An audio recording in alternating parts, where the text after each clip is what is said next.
سوره بقره جزء 1 آیه 17 تا 24.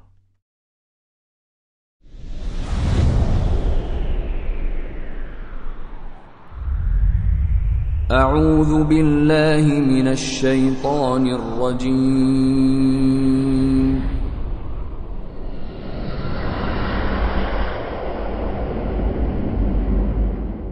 بسم الله الرحمن الرحیم. مثلهم كمثل الذي استوقد نارا فلما أضاءت ما حوله ذهب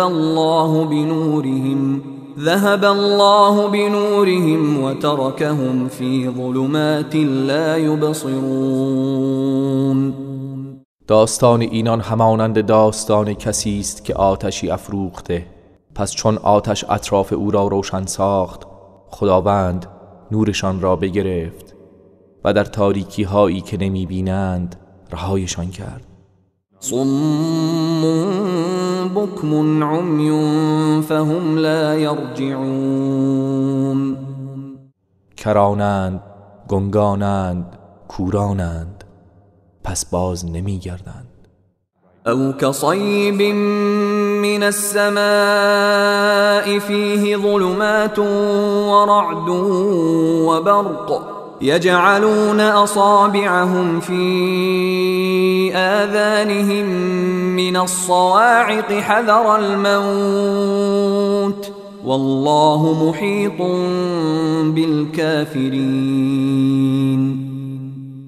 یا همچون بارانی است که از آسمان فرو ریزد و در آن تاریکی ها و رعد و برق باشد و آنها از ترس مرگ انگشتان خود را در گوش هایشان فرو میبرند تا صدای صاعقه را نشنوند و خداوند به کافران احاطه دارد. یکاد البرق یخطف ابصارهم كلما أضاء لهم مشوا فيه وإذا أظلم عليهم قاموا ولو شاء الله لذهب بسمعهم وأبصارهم إن الله على كل شيء قدير. نزدیک است که برق چشمانشان را برباید هرگاه که برای آنها روشن شود، در روشنایی آن راه می روند و چون تاریک شود در جای خود بایستند و اگر خدا بخواهد گوش و چشمانشان را از بین می برد، چرا که خداوند بر هر چیز تواناست. يا أيها الناس اعبدوا ربكم الذي خلقكم والذين من قبلكم لعلكم تتقون.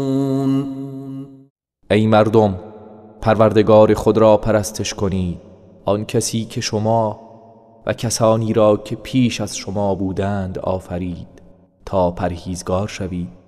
الذي جعل لكم الأرض فراشا والسماء بناء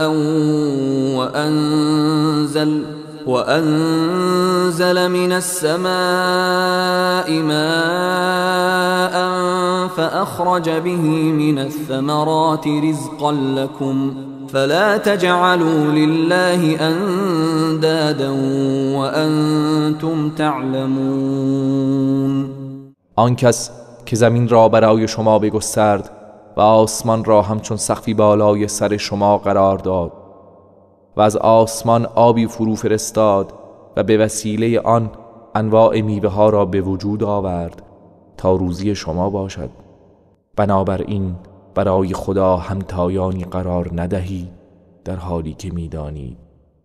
وَإِن كُنتُمْ فِي رَيْبٍ مِّمَّا نَزَّلْنَا عَلَى عَبْدِنَا